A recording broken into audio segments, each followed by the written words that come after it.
Hello दोस्तों, जय भीम, जय भारत, नमो बुद्धाय, जय फूले, जय बिरसा, जय गुरुदेव, जय वाल्मीकि जी। दोस्तों, एक फिल्म आ रही है जिसका नाम है फूले, जो कि ज्योतिबा फूले जी के जीवन के ऊपर आधारित है। इस फिल्म को लेकर कंट्रोवर्सी हो गई है और सब लोग इस कंट्रोवर्सी में फंस गए हैं। दोस्तों, मैं खुद एक फिल्म निर्माता हूँ और मेरा ये फ़र्ज़ बनता है कि मैं लोगों को इस बात से अवगत कराऊं और इस विषय पर बताऊं कि कैसे पब्लिसिटी के लिए उनको बेवकूफ़ बनाया जा रहा है। दोस्तों, सबसे बड़ी बात तो ये है कि आज के समय में लोग सिनेमा देखने जाते ही नहीं हैं। लोग घर पर बैठे फ़िल्में देखते हैं। अब होता ये है कि अगर थोड़ा-सा आप कुछ लोग सिनेमा चले जाएँ, तो उस फ़िल्म की वैल्यू बढ़ जाती है, जिससे उसे जब नेटफ्लिक्स या अमेज़न प्राइम पर निर्माता बेचते हैं या उसका लाइसेंस देते हैं, तो इससे उनको मोटे दाम मिल जाते हैं। अब बात यह है, मुझे किसी के भी व्यापार के मॉडल से कोई भी समस्या नहीं है। लोग स्वतंत्र हैं, जिस तरह से चाहें वे अपना व्यापार कर सकते हैं। लोगों की लागत लगी होती है, लोगों को काम भी मिलता है, अच्छी बात है। लेकिन क्योंकि ये फ़िल्म सामाजिक विषय से जुड़ी हुई है, इसलिए मेरा ये फ़र्ज़ बनता है, क्योंकि मैं भी सामाजिक काम से बाबा साहेब जी, ज्योतिबा फुले जी, उनके मिशन से जुड़ा हुआ हूँ और प्रचार प्रसार कर रहा हूँ 16 साल से। बहुत लोग जानते हैं, फिल्म इंडस्ट्री के भी बहुत लोग मुझे अच्छे से जानते हैं। तो मेरा ये फ़र्ज़ बनता है कि मैं समाज को सही राह दिखाऊं, ताकि समाज बेवकूफ़ ना बने। आज डॉक्टर अम्बेडकर जी की जयंती थी और मैंने कुछ प्रोग्राम देखे। तो उन प्रोग्राम्स में जो भी इंटरव्यू हो रहा था, उसमें कई लोग यही कह रहे थे कि हमें बेवकूफ़ बनाया जा रहा है, और ख़ास करके ब्राह्मणों के ऊपर कह रहे थे कि ब्राह्मणों ने इसका विरोध किया। तो ये मुझे अच्छा नहीं लगा कि एक फ़िल्म चलाने के लिए देश के अंदर इस तरह से विवाद को पैदा किया जा रहा है। अब बात यह है, बेचारे ब्राह्मणों को निरंतर हर कोई आता है और ब्राह्मणों को बदनाम करता है। लेकिन अब मैं यहाँ पर एक बात, जो बातें आपको बताने जा रहा हूँ, अब आप खुद ही समझिए कि ब्राह्मणों को कौन बदनाम कर रहा है।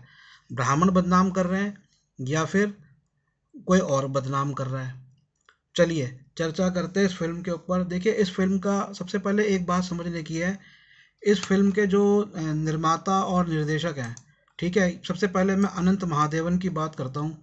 ये जो है ना, अनंत महादेवन, इन्होंने एक एंटी नक्सल फिल्म बनाई थी, ठीक है।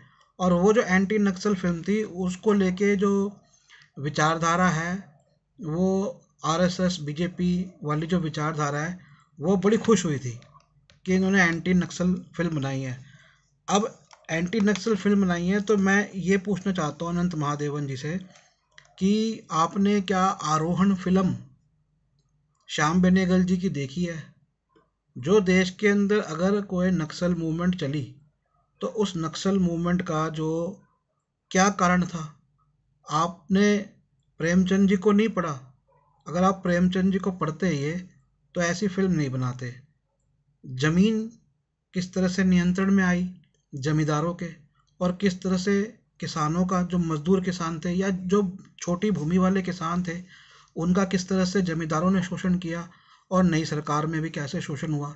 इस इतिहास को छोड़ के फिर ज़मीन पे, जंगलों पे, जंगल में खानों पर देखिए, जो शहरीकरण वाले लोग हैं उनका अतिक्रमण होता है। अब आप देखिए, छत्तीसगढ़ और झारखंड, यहाँ के कितने लोग शहरों में जाके छोटी मोटी नौकरी करते हैं। बिहार से इतना कोयला इतने सालों से निकल रहा है, इतना लोहा निकल रहा है, वहाँ के आदमी को बाहर जाके काम करना पड़ता है। ये समस्याओं पे आपने फिल्म बनाने की जगह पे आपने ये कह दिया कि भैया, अगर वहाँ पर उन लोगों ने कुछ हिंसक रास्ते अपना लिए तो वो गलत हो गए। जबकि हिंसा तो फिर जिन लोगों के लिए वो शोषण किया जा रहा है, जिनकी वजह से वो भी हिंसक रास्ते अपनाते हैं। मैं तो कहता हूँ दोनों तरफ से हिंसक रास्ते नहीं होने चाहिए।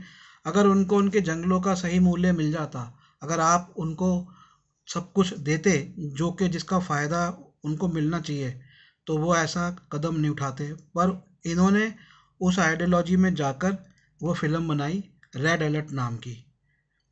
अब आते हैं कि ये जो इस समय सेंसर में जो लोग बैठे हुए हैं, उसमें से जो एक व्यक्ति है, वो, ये जो ताशकंद फाइल्स फिल्म आई थी, जो कि खुद आरएसएस की आइडियोलॉजी और आरएसएस के और या बीजेपी के जो समर्थक हैं, उसके निर्माता निर्देशक, उनके निर्देशक हैं। तो वो जो निर्देशक हैं, उन निर्देशक ने एक और फिल्म बनाई थी कश्मीर फाइल्स। तो मैं अब एक बात बताइए कि आनंद महादेवन खुद इनके अंदर के ग्रुप के आदमी हैं, जो बोर्ड में बैठे हुए हैं, और जो कश्मीर फाइल्स के जो निर्देशक रहे, ये खुद आरएसएस वाले हैं। तो ये अंदर ही अंदर बैठ के क्या खिचड़ी पका रहे हैं, ये बात सोचने की बात है। दीपिका पादुकोण है उसमें, आई थिंक दीपिका पादुकोण, या एक और दूसरी एक्ट्रेस है, भूमिका पंडेकर ऐसे कुछ नाम है। तो मैंने ये सेंसर बोर्ड के जो जो कमेटी में लोग थे, ये सारे इनमें से ज़्यादातर सब लोग खुद ब्राह्मण हैं, और ब्राह्मणों के ऊपर इल्ज़ाम लगा रहे हैं कि ब्राह्मणों ने इसका विरोध किया। अगर विरोध हुआ होता, आप यूट्यूब पे देखिए, कोई धरना का कोई वीडियो नहीं है, कोई प्रोटेस्ट नहीं है। अगर महाराष्ट्र के या पुणे के किसी ब्राह्मण एक आध समूह ने बोल भी दिया, तो क्या ये कंट्रोवर्सी का विषय था? दूसरी बात आप ये देखिए कि विवेक अग्निहोत्री, इनका नाम है विवेक अग्निहोत्री, जो इन्होंने कश्मीर फाइल बनाई। अच्छा, जो कश्मीर फाइल में विवेक अग्निहोत्री डायरेक्टर प्रोड्यूसर है, अब ये जो फिल्म बन रही है फूले, इसके एक प्रोड्यूसर है, 3 प्रोड्यूसर हैं इसके अंदर ऐसे, मतलब 5-6 प्रोड्यूसर्स हैं, उनमें से 3 प्रोड्यूसर ऐसे हैं जो ताशकंद फाइल के प्रोड्यूसर थे। तो ये इनकी तो सेटिंग है आपस में, खुद ही सेटिंग है। तो खुद ही सेटिंग है, तो ये जो है ना, कंट्रोवर्सी हो ही नहीं सकती थी। अच्छा, बड़ी मज़ेदार बात यह है, ट्रेलर पहले आ गया फिल्म का, और कंट्रोवर्सी हो रही है वो बिल्कुल ठीक उन्हीं मुद्दों पे हो रही है जिन पे ट्रेलर बना है। मतलब ये डिसाइडेड था कि हम जो ट्रेलर में चीज़ें डालेंगे, सेंसर बोर्ड में जो इनके अपने बंदे बैठे हुए हैं, वो ये इशू रेस करेंगे, और इशू रेस करके, क्योंकि मीडिया तो इनके हाथ में है। अब एक और कंपनी है जिस जी के ऊपर, जी के जो प्लेटफॉर्म पे यूट्यूब पे अगर इनका ट्रेलर आया, तो आई थिंक जी डिस्ट्रीब्यूट कर रहा होगा। अच्छा, जो जी है ना, ये सारी एंटी मुस्लिम फिल्में बनाता है। मतलब देश के कुछ कसाई बताता हूँ। देश के कुछ कसाई हैं, जैसे कि एक कसाई विवेक अग्निहोत्री है, कश्मीर फाइल जिसने बनाई। एक कसाई जी वाला है, और भी बहुत सारे कसाई हैं देश के, जो देश के टुकड़े टुकड़े कर रहे हैं। और जो लोग बुद्धिजीवी हैं, उनको कहते हैं ये टुकड़े टुकड़े गैंग, असल में टुकड़े टुकड़े तो ये लोग कर रहे हैं। तो ये जो इन्होंने क्या बोला कि ये जो फिल्म के अंदर, तो इन्होंने मिलकर सेटिंग क्या करी कि भैया ट्रेलर पहले बन गया, और ट्रेलर के ऊपर जो आपत्ति है, वो सारी आपत्तियां वो बाद में सेंसर बोर्ड ने आ गई जो ट्रेलर में थी। तो मतलब पहले इन्होंने सेटिंग करी कि ये जो है ना हमारी फिल्म के बढ़िया, देखिए इनकी आपस में मीटिंग भी होगी, ये सब अनंत महादेवन और इसके प्रोड्यूसर और ये जितने भी सेंसर बोर्ड के बंदे हैं, ये आपस में रात में बैठे होंगे, इन्होंने पी होगी दारू, बहुत महंगी, 4-5 हज़ार रुपये की बोतल जो आती है, वो इन्होंने पी होगी। तात से इनके मुर्गे और बीफ भी आई होगी, वो भी ये खाते हैं सब अच्छे से। मटन आया होगा, और गांजा लगाया होगा इन्होंने, साथ में चरस भी चली होगी इनके, और वो चरस बन के पी के, गांजे पी के इन्होंने डिसाइड किया होगा, यार ये पॉइंट है, हम इसको रेस करेंगे। तो मैं जी की बात कर रहा था। तो जो जी है ना, ये सारी इसको जो है ना, मोदी सरकार ने इसके, आपको पता है, आई थिंक 16,000 करोड़ रुपया माफ़ कर दिया। वो किस बात का माफ़ कर दिया? तो कसाईयों के जो, ये जो देश के कसाई हैं, इनका फाइनेंसर है मोदी सरकार। तो इन इन कसाईयों को, देश के कसाईयों को मोदी सरकार जो है ना फाइनेंस करती है। तो इन्होंने इनके जो एंटी मुस्लिम फिल्म बनाने पर इनके जो कर्जे थे, जो कर्जा क्या होता है, मेरे और आपके जैसे आम आदमी जो बैंक में जाके थोड़ा रुपया जमा कराते हैं, वो रुपया उठा के इनको दे दिया, और फिर जो है ना, देश में हम पे गरीबी, तो चीज़ों के या तो प्राइस बढ़ जाते हैं, या फिर सरकारी नौकरियां ख़त्म हो जाती है, और प्राइवेट सेक्टर को ये बोलते नहीं है क्योंकि वो इनसे जुड़े होते हैं, या जीएसटी बढ़ा दिया जाता है। तो वो सारी जो रुपए की, जो इनके पास चला गया, इनकी मौज मस्ती हो गई, ये बड़े सिनेमा के मालिक बन गए, ये डिस्ट्रीब्यूटर बन गए, लेकिन जो नुकसान है, जो फ़ायदा ये खा गए। और जब नुकसान हुआ, उन नुकसान की भरपाई भी हमारे द्वारा इनकी कर दी मोदी सरकार ने। मैं ये नहीं कह रहा मोदी सरकार अकेली है, जो कांग्रेस थी, कांग्रेस के भी ऐसे चमचे, असल में ये जो आज बॉलीवुड बीजेपी का चमचा बना हुआ है, ये पहले कांग्रेस का चमचा बना हुआ था। और बड़ी मज़ेदार बात यह है कि जो कांग्रेस के चमचे थे, आज वो बीजेपी के चमचे भी बन गए। तो ये तो इधर से भी मलाई खा रहे थे और उधर से भी मलाई खा रहे थे। तो इन्होंने जो है रात को डिसाइड किया होगा कि अब हम ऐसा करेंगे, ये हमारे सीन है, इन सीनों पर हम सेंसर बोर्ड का एक आप आपत्ति लगाना, और फिर ये पूरा जो है ना मिलके। तो जी जो है ना, जी ने बहुत सारी ना दलित इशू पे फिल्में, वहाँ महाराष्ट्र में इन्होंने मोटी कमाई करी हुई है। सैराट भी आई थी। अच्छा, एक दुख की बात यह है, वो जो सैराट का डायरेक्टर है, दलित डायरेक्टर है। देखिए, मैंने 2010 में मेरी एक शॉर्ट फिल्म जो है ना वो चाइना में सिलेक्ट हुई, 4-5 फेस्टिवल में सिलेक्ट हुई। 2010 में मैंने प्रेस रिलीज जब निकली मेरी, तो मैंने कहा भाई मेरे को तो तुम दलित फिल्म मेकर बनाओ, ताकि फ्यूचर में यंग जनरेशन जो है ना वो इंस्पायर्ड हो फिल्मों में जाने के लिए। हालांकि बहुत से, जब मैं बाबा साहेब जी की पोस्ट फेसबुक पे करता था तो बहुत से फिल्मों के प्रोड्यूसर मुझसे नाराज हो गए, उनको ये अच्छा नहीं लगता था। लेकिन अब क्या हुआ, जब मिशन हुआ बाबा साहेब जी का तेज, जब ये मिशन सोशल मीडिया के माध्यम से बढ़ा, तो इनकी नज़र पड़ी कि इनकी तो बहुत पॉपुलेशन है। तो जिनको पहले ये गया गुजरा समझ रहे थे, उनकी मॉडर्न इकोनॉमी में जो कंज्यूमर पावर है, जो उसकी खर्च करने की शक्ति है, उसकी पॉपुलेशन है, उसके इन पे नज़र पड़ी। तो ये लोग, जो मेरे जैसे आदमी की, बाबा साहेब की फेसबुक की पोस्ट से नाराज हो जाते थे, इन्होंने जो है ना वो फिल्में फिर बनानी शुरू कर दी। इसमें मैं एक और फिल्म का डिस्कशन करूंगा, आप सुनिएगा, बहुत महत्वपूर्ण जानकारी। में समाज को, देखिए मेरा कोई मकसद नहीं है, मेरे को कोई फिल्म नहीं बनानी, मेरे को कोई धंधा नहीं करना, मैं सबको कह रहा हूँ मैं देश के लिए काम कर रहा हूँ, देश के समाज के लिए काम कर रहा हूँ, और मेरा ये दायित्व बनता है। मैं फिल्मों पे पहले बनाता था वीडियो, लेकिन मैंने बनाने छोड़ दिया, मेरा इंटरेस्ट नहीं है। मेरा इंटरेस्ट देश के लिए काम करने का है, तो वही काम मैं इस समय कर रहा हूँ। तो ये जो लोग बिल्कुल दरकिनार जिन्होंने कर रखा था समाज को, तो उस समय आज से 15 साल पहले लोग बहुत कंप्लेंट करते थे कि आप बनाते नहीं हो, जाति के मुद्दों पर नहीं बनाते, इनके कान पे जूं तक नहीं रेंगती थी। पर धीरे धीरे एक्चुअली क्या हुआ कि सोशल मीडिया के माध्यम से, आप कहेंगे सोशल मीडिया के माध्यम से क्या बदलाव हुआ। सोशल मीडिया के माध्यम से जब जितने लोग इंटरनेट पे आते हैं, वो क्या इशू पे बोल रहे हैं, क्या बोल रहे हैं, ये सब डाटा जो है ना इन कंपनीज में, जैसे गूगल फेसबुक, यहाँ चला जाता है। यहाँ से ये डाटा जो बड़ी कंपनी जो अपना उत्पादन करती है, जैसे कि जो फिल्म निर्माता है, वहाँ तक पहुँचता है।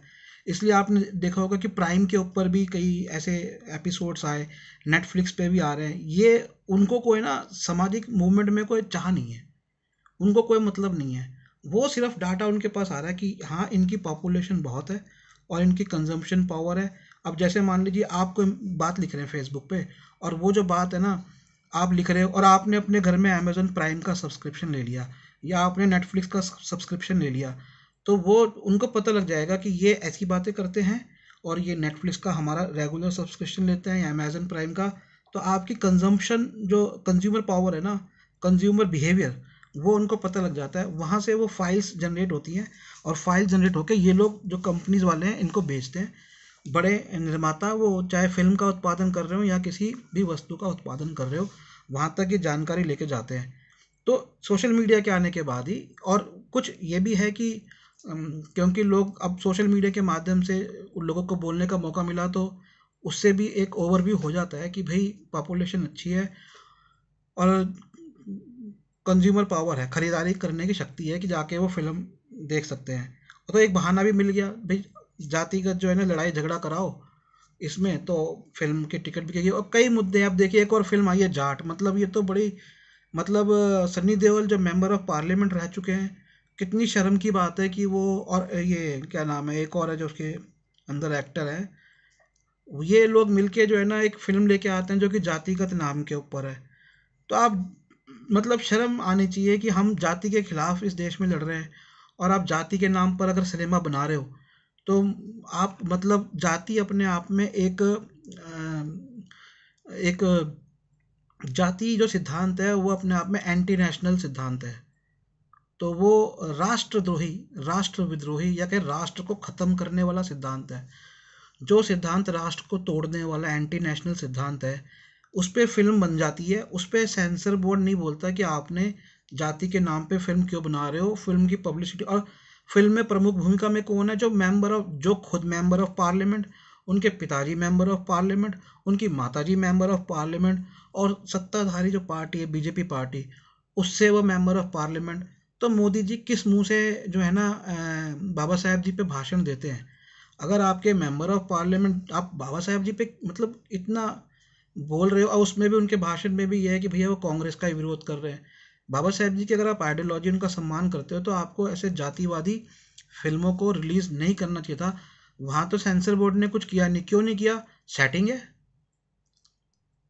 वो सेटिंग है कि ऐसे हम नाम की फिल्म लाएंगे और वो चलेगी।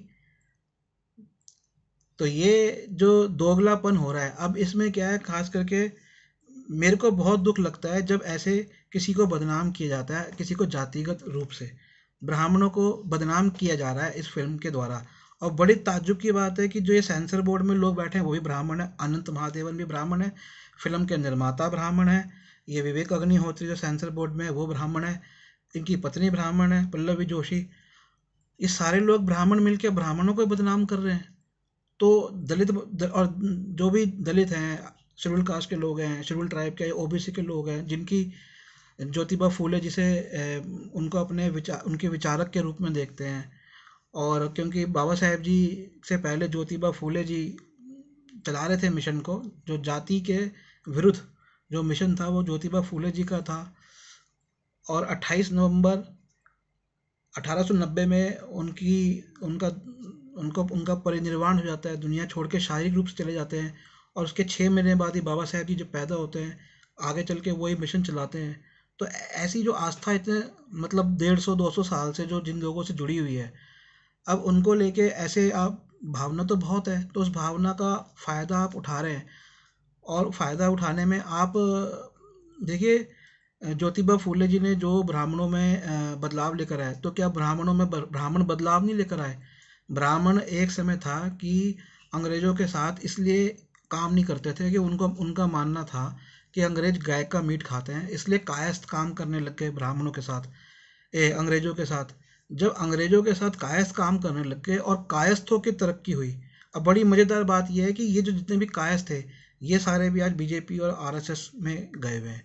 और ये भी जो है हिंदू राष्ट्र के अंदर जो है ना अपना पूरा पूरा योगदान उसको बनाने में दे रहे हैं। जबकि इन्हीं के खिलाफ जो हिंदू राष्ट्र की दूसरी आइडियोलॉजी देने वाले लोग हैं, जो ब्राह्मण लोग हैं, कुछ ब्राह्मण, मैं सब ब्राह्मण नहीं कह रहा, कुछ ब्राह्मण खास करके जो ये महाराष्ट्र के जो ये हैं चित्पावन ब्राह्मण या जो पेशवा ये हैं, ये रहे हैं, जो ये जोर दे रहे हैं इसके ऊपर। तो ये जो लोग जोर दे रहे हैं,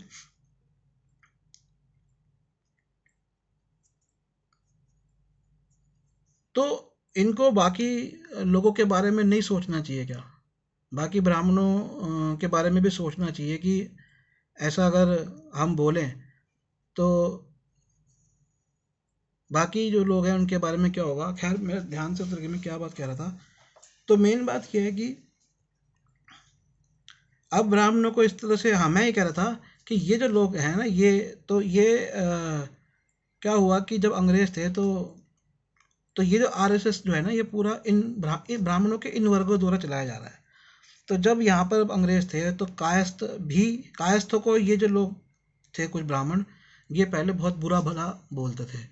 लेकिन कायस्थों की जब तरक्की हुई तो उन्हीं अंग्रेजों के साथ ब्राह्मणों ने जो है ना काम करना शुरू किया, उनकी भाषा सीखी, उनके जैसे कपड़े पहने, उन ओहदों पे चले गए जिन पे। तो मेरा कहने का ये कि उनके अंदर भी बदलाव आए। मैं ये नहीं कह रहा अच्छे थे या बुरे थे, कि वे बदले। तो उनके समाज के अंदर भी बहुत सारी ऐसी चीज़ें थी, जैसे कि विधवा पुनर्विवाह वो होने लगा, महिलाओं को शिक्षा मिलने लगी। तो ऐसा नहीं है कि अब उसमें भी तो कुछ ब्राह्मणों ने ब्राह्मणों का विरोध किया होगा ना। तो ये कोई बात नहीं हुई कि अगर ज्योतिबा फूले का विरोध किया तो उन्होंने ब्राह्मणों का विरोध नहीं किया होगा। अब जैसे श्रीधर पंत तिलक थे, वो ब्राह्मण थे, और सहस्त्र बुद्ध थे, ये दो लोग ब्राह्मण थे और बाबा साहेब जी के साथ थे। इनका बहुत विरोध हुआ। उनमें से एक ने तो फांसी मतलब अपनी आत्महत्या भी कर ली थी विरोध के कारण, लेटर भी उन्होंने लिखा था। तो ये कहना एकदम से कि ब्राह्मण विरोध कर रहे हैं, मतलब इतना इमेच्योर देश की एकता के लिए और एक सोसाइटी के लिए। मैं जाति में विश्वास नहीं रखता, लेकिन आप ऐसा विद्वेष, ऐसा द्वेष फैला रहे हैं सिर्फ एक फिल्म को कुछ प्रमोशन के लिए, जिससे कि आपको पैसा आ जाए। ये निहायत ही इमेच्योर बात है। यहीं पर अब मैं आपको बताता हूँ कि इस तरह से पहले भी 2-3 फिल्मों का जो हुआ, उनकी भी मैं आपको बता देता हूँ। आज से कई साल पहले एक फिल्म आई थी आरक्षण, प्रकाश झा की फिल्म थी। अच्छा, वो फिल्म आने पर भी अच्छा होता ये है कि जब जो नेता होते हैं कुछ, अब मैं इसमें ये भी बताता हूँ कि जो नेता होते हैं, चाहे वो बहुजन पार्टी से जुड़े हों, चाहे वो भीम आर्मी से आजकल जुड़े हों, या और भी कई संगठन हैं, वो नेताओं को भी एक मुद्दा मिल जाता है। तो जैसे डॉक्टर उदित राज थे, उन्होंने जो है ना आरक्षण फिल्म का विरोध किया था। मैं भी उस विरोध में गया था, लेकिन बाद में पता लगा कि खोदा पहाड़ और निकला चूहा। अच्छा, उसमें भी ये था कि प्रोड्यूसर जो है ना वो ये बोल देते, उन्होंने भी बोल नहीं पाए, पर जब बोल भी रहे थे कुछ कि भैया इस फिल्म में ऐसा कुछ नहीं है, उसका भी असर नहीं पड़ रहा था। लेकिन कंट्रोवर्सी को सेक की सिकाई तो वो भी करते हैं। तो इन्होंने जाके सीधा धरना कर दिया। तो ये जो नेता होते हैं ना, नेता भी जाके ऐसा मुद्दा मिल जाता है, वो भी ये नहीं कहते अरे भाई पहले फिल्म देख लो, पहले क्या है क्या नहीं है। उनको भी एक गर्म मुद्दा, मतलब हर कोई, चाहे वो सेंसर बोर्ड के या फिल्म के निर्माता खुद ब्राह्मण हो के ब्राह्मणों का फायदा उठा रहे हैं। यहाँ पे जो SC ST OBC के नेता हैं वो भी गर्मी फैला के वो भी उसका अपॉर्चुनिटी में हाथ सेकते हैं। तो ये जो समस्या है ना, इसमें कमजोर कौन है? इसमें कमजोर है सरकार में बैठे हुए लोग। अगर सरकार में बैठे हुए लोग ये सख्ती कर दें कि ऐसी कोई बात, अगर कोई इशू था तो अंदर रहेगा, ये पब्लिक में नहीं जाएगा, ये पॉलिसी बनाते, तो इनको मौका ही नहीं मिलता। हर फिल्म के अंदर कोई ना कोई सेंसर के तो इशू होते हैं, लेकिन आपको कोई हर इशू पता लगते हैं? हर इशू पे आप प्रतिक्रिया भी नहीं करते, क्योंकि हर फिल्म तो सामाजिक मुद्दे से नहीं होती। फिल्म सामाजिक मुद्दे से जुड़ गई तो नेताओं को भी बोलने का मौका मिल गया। बड़े नेता बोलते हैं तो छोटे उनके जो चमचे होते हैं वो भी बोलते हैं। जब छोटे चमचे बोलते हैं तो मैं हंस इसलिए रहा हूँ, मुझे काशी राम जी की चमचा युग याद आ रही है, तो मैं समझ रहा हूँ कि काशी राम जी ने चमचा युग क्यों लिखी। कि जो चमचे होते हैं ना, ये सिर्फ बड़े चम्मच में से या बड़ी करछी में से बस अपना माल निकालते हैं। तो इनमें अपनी कुछ सोच नहीं होती, एक मशीन की तरह काम करते हैं राजनीतिक दल के अंदर। जो बड़ा नेता बोलेगा सब उसकी गाएंगे। तो मैं अब आपको बताता हूँ, जो एक आरक्षण फिल्म आई थी उसमें भी यही हुआ था। तो बहुत से नेताओं ने विरोध किया था, सब ने किया, लेकिन उसमें कुछ भी नहीं था, उसमें ऐसा कुछ नहीं था। हालांकि उसके बाद वो फिल्म का इतना मुद्दा भी था नहीं उसके अंदर, आरक्षण का इतना तो जबरदस्ती का था। वो भूमि माफिया पे फिल्म थी। उसमें भी वो प्रोड्यूसर जो थे प्रकाश झा, उन्होंने तड़का लगाने के लिए जो है ना जाति का मुद्दा डाला हुआ था। वो फिल्म जाति के मुद्दे पे नहीं थी, उसमें दो चार सीन डाल दिए, क्योंकि उस समय भी नया नया सोशल मीडिया आया था, तो एक डाटा तो उनके पास आ ही गया था कि भाई मूवमेंट है। हालांकि वो सामाजिक मुद्दे पे बनाते आए हैं फिल्में। फिर भी मैं इस बात पर एक और फिल्म मैं लेके बताना चाहता हूँ। अब उस फिल्म की बड़ी मज़ेदार कहानी है, और उस फिल्म के साथ साथ क्या हुआ कि जो उसके प्रोड्यूसर हैं उनकी मानसिकता मैं आपको बताना चाहता हूँ। तो फिल्म आई थी आर्टिकल 15, मुझे भी अच्छी लगी थी। मैंने भी उस पर सबसे पहले, बहुत समय पहले की बात है, तो मैंने भी उस पर वीडियो बनाया था। 2019 की फिल्म थी, मैंने उसका रिव्यू पे बनाया था कि क्या थी। लेकिन बाद में मैंने उस फिल्म को ना और अच्छे से जो है ना उसका एनालिसिस किया, और मैंने कुछ इंटरव्यूज़ देखे उस फिल्म के और उस फिल्म के डायरेक्टर के। इस फिल्म को भी कमर्शियल सक्सेस मिल गई थी, क्योंकि इसमें भी वही ऐसे लगा लोगों को कि जातिवाद के खिलाफ है। अब जातिवाद के खिलाफ बोल के कितनी दोगली फिल्म ये लोग बनाते हैं, क्योंकि इनके दिमाग में तो जातिवाद है। तो देखिए उस फिल्म के अंदर क्या था, एक दृश्य होता है कि बहुत सारे पुलिस वाले होते हैं, और अभी ये क्या नाम होता है जो एक्टर है फिल्म का, लीड एक्टर में खुराना जो है लड़का, तो वो जब इनसे पूछ रहा होता है कि आपकी क्या जाति है, आपकी क्या जाति है, तो उसमें से एक अलग अलग पुलिस ऑफिसर बताते हैं। तो जो जाटव एक उसमें होता है पुलिस ऑफिसर, जब वो उसका इस तरह से चरित्र दिखाया गया है कि वो तो दबा हुआ है, वो तो कोई बोलता ही नहीं है, चुप रहेगा। ये देखिए, जबकि ऐसा तो नहीं होता। बहुत से लोग जो जाटव होते हैं, मैं जाटव जाति का प्रशंसा नहीं कर रहा हूँ, पर मैं फिल्म के हिसाब से बता रहा हूँ, वो बहुत दबंग होते हैं। उल्टा दिखा दिया, समझ रहे हैं इनकी राजनीति इनकी फिल्म से आपसे पैसा भी कमा रहे हैं, कंट्रोवर्सी बना रहे हैं, और आपके खिलाफ ही ये फिल्मों के षड्यंत्र हैं। ठीक है। अब उसके अंदर एक पुलिस ऑफिसर कहता है कि मैं तो कायस्थ हूँ, मैं इसके बीच में जाति में नहीं आता। अब बड़ी मज़ेदार बात देखिए, जो ये फिल्म के निर्देशक और निर्माता रहे, अब अभी ना सिन्हा है, ये कोई आयुष्मान खुराना एक्टर था, अनुभव सिन्हा। तो ये जो अनुभव सिन्हा है ये खुद कायस्थ है। ठीक है। तो अपनी जाति को कितने सफाई से ले जाते हैं, ये पूरी हिस्टोरिकल एस्पेक्ट है। वो जो कैरेक्टर का है ना, हम तो कायस्थ हैं, हम इसमें कहीं नहीं आते, मतलब हम वन व्यवस्था में नहीं आते। अब कायस्थों की कहानी सुन लीजिए। कायस्थों पे किताब पढ़नी है तो आई थिंक अभिनव ठाकुर की एक किताब है, करप्शन इन एंशंट इंडिया। तो उसमें वो इतने सारे सूत्र बताते हैं जिसमें ब्राह्मण ग्रंथों के अंदर कायस्थों को निम्नतम से निम्नतम शब्दों का प्रयोग किया गया। उनको कहा ये काला कौवा, ऐसा बोला गया है उनको।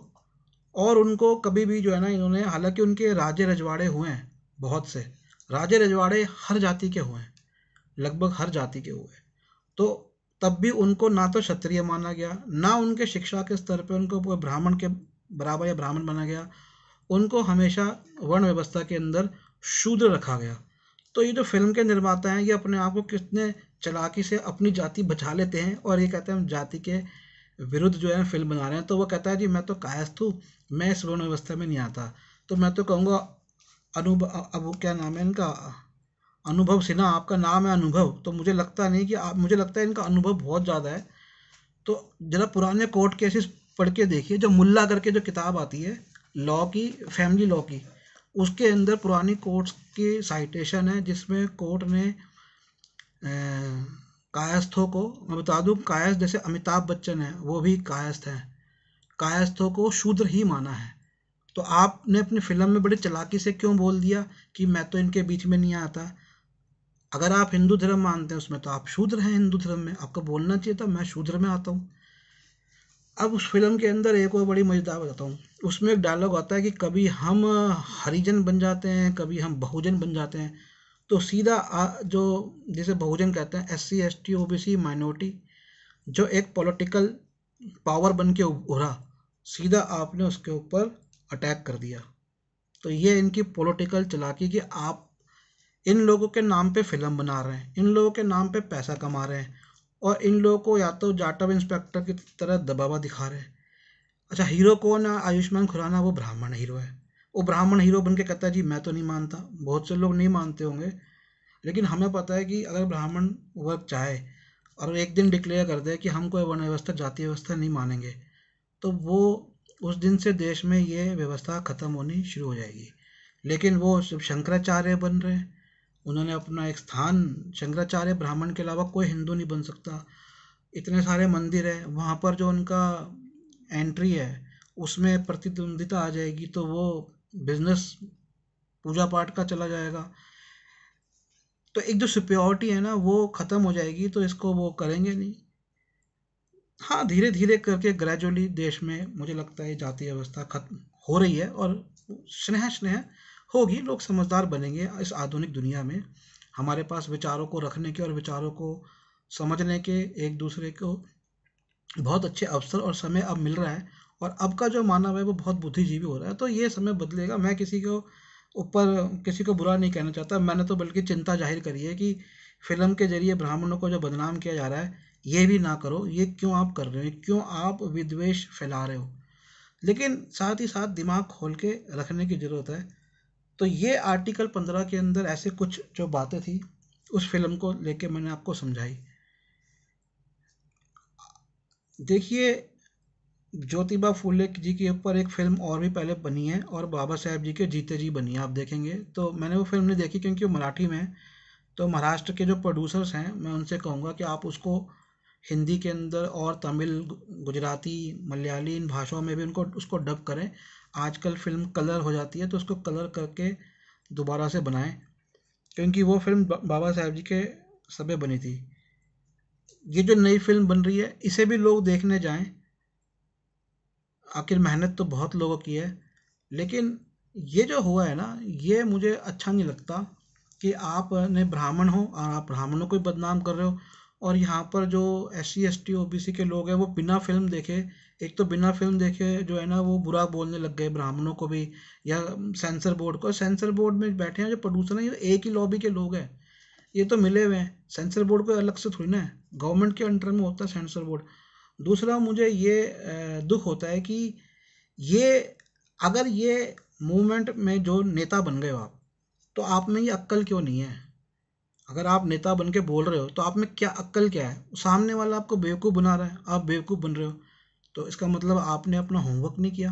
आपने ना तो ढंग से पढ़ाई लिखाई करी, ना आपने बुद्धि, आपने मतलब, ये बुद्धि मेरे में क्यों आ रही है? क्योंकि मैं पढ़ रहा हूँ, मैं विश्लेषण कर रहा हूँ चीज़ों का।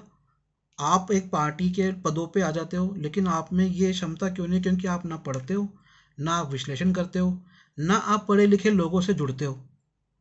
तो पहले तो अपनी कमजोरियां दूर करो दूसरों पे पत्थर फेंकने से पहले। किसी को मैंने यूट्यूब पे ढूंढा, मुझे कोई ब्राह्मणों की प्रोटेस्ट नहीं मिली। कोई नहीं कर रहा। एक कि कहीं से क्या करते हैं, किसी संस्था को बोल देते हैं हाँ भाई तू पैसे लिख के दे दे, पैसे दे दिए या उससे सेटिंग होगी, भाई तुम 2-4 लेटर भेज दो, 2-4 लेटर आ गए और बोल दिया जी ये तो विरोध हो रहा है, ब्राह्मणों का विरोध हो रहा है, ये वो है वो है। कोई नहीं कर रहा। सब बेकार की बात है, बेचारे ब्राह्मणों को भी बदनाम किया जा रहा है और यहाँ पर समाज के अंदर, हिंदू समाज में और आग लगाई जा रही है। और फिर ये जो नेता हैं जब आग लगाते हैं, फिर हमारे असली अभिनेता जो हमारे असली अभिनेता है, मतलब जिनकी मंडियाँ नफरत से ही चलती है, जिनकी मंडियाँ जो है ना वो नफरत ना हो तो उनकी मंडियाँ ख़त्म हो जाए, जो नफरत के सौदागर भारत के कसाई हैं, भारत के सामाजिक एकता धार्मिक एकता के कसाई हैं, वो कसाई आकर उस पूरी जो आग लगी होती है, उस पूरी आग के ऊपर अपना छाप छोड़ देते हैं, या तो उसे बुझा देंगे या उसे और भड़का देंगे और उसमें अपनी रोटियां वो सेकते हैं। तो ये जो पूरा सिस्टम है ना, ये सिस्टम में क्या हो रहा है, हमारा कोई इंटेलेक्चुअल ग्रोथ नहीं हो रहा, कोई हमारा साइंटिफिक ग्रोथ नहीं हो रहा। लोग ये नहीं पूछ रहे कि भैया अमेरिका के अंदर अगर एआई के अंदर हजारों करोड़ रुपए का, हजारों हजारों करोड़ रुपए का, लाखों करोड़ रुपए का इन्वेस्टमेंट हो चुका है। भारत में सिर्फ 8,500 करोड़ का हुआ, वहाँ लाखों करोड़ का इन्वेस्टमेंट हो चुका है actually, hundreds of billions of dollar. मेरे हिसाब से वहाँ $1 ट्रिलियन का तो इन्वेस्टमेंट हो चुका है। हमारा सारा आज की डेट में रेवेन्यू लगभग 70 से 80 हज़ार करोड़ रुपए का रेवेन्यू वो विदेश जा रहा है, यूट्यूब फेसबुक के माध्यम से। हम इस नई टेक्नोलॉजी में जीरो हैं। अब जो नई टेक्नोलॉजी आ रही है, जो पूरे भारत में लगभग हर व्यापारी घराना उस टेक्नोलॉजी को अपना लेगा, एआई को, उससे हमारे देश में करोड़ों लोग बेरोजगार होने वाले हैं। उस पर कोई चर्चा नहीं हो रही, कोई राजनीतिक दल उस पर एक एक राजनीतिक दल, SC ST OBC का भी कोई राजनीतिक दल हो या ब्राह्मणों का राजनीतिक दल हो, कोई बता दो उस पर कोई चर्चा क्यों नहीं हो रही। बड़े निर्माता उसके विरोध में कोई फिल्म नहीं बना रहे, जी हो गया, कोई बना रहा है कोई उसके विरोध में कोई फिल्म बना कोई ढंग की, क्योंकि उनको तो फायदा होगा, वो तो ओ टूल इनको अपना लेंगे। और अगर उसके विरोध में भी नहीं जाते, अगर उसको अपनाते भी हैं, तो उसके अपनाने पे क्या परिवर्तन होने वाले हैं? बेरोजगारी अभी इतनी है, आगे कितनी बढ़ने वाली है। तो जो बड़े व्यापारी है ना, वो उत्पादन के द्वारा आपकी पूंजी खींचे जा रहे हैं, चाहे वो सामान बनाकर और या फिल्में बनाकर, और आप अपनी चीज़ें दिए जा रहे हो। आपकी आपकी कोई वैल्यू ही नहीं है असल में, आप उनके लिए काम कर रहे हो सिर्फ। और राजनीतिक पार्टियां भी आपके जरिए सत्ता में, जो लोग राजनीतिक पार्टी चलाते हैं वो सत्ता में आ रहे हैं। तो ये पूरा सिस्टम जो है ना, ये बहुत ही मेंटली और इंटेलेक्चुअली वीकनेस का सिस्टम है, जिसमें आपको और इंटेलेक्चुअली वीक किया जा रहा है, आपको और लड़ाया जा रहा है, आपको और जो है ना आपस में भिड़ाया जा रहा है।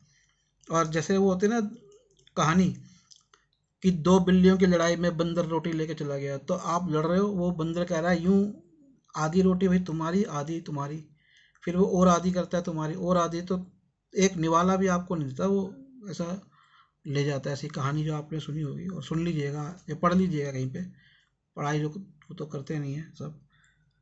तो अगर किसी को कोई बात बुरी लगी हो तो माफ़ी चाहूँगा। मेरा इस वीडियो को बनाने का मकसद यही था कि जो समाज है भारत का, हर हर व्यक्ति, समाज मतलब मैंने कहा भारत का समाज, ना मेरे को उसमें धर्म से कोई मतलब है ना जाति से मतलब है, भारत का जो समाज है वो समाज प्रबुद्ध हो और समझे और सही लोगों का, सही विषयों का और सही चीज़ों का चुनाव करे, जो राष्ट्र हित में हो, जो समाज को जोड़ने वाली हो, ना कि जो विभाजनकारी हो।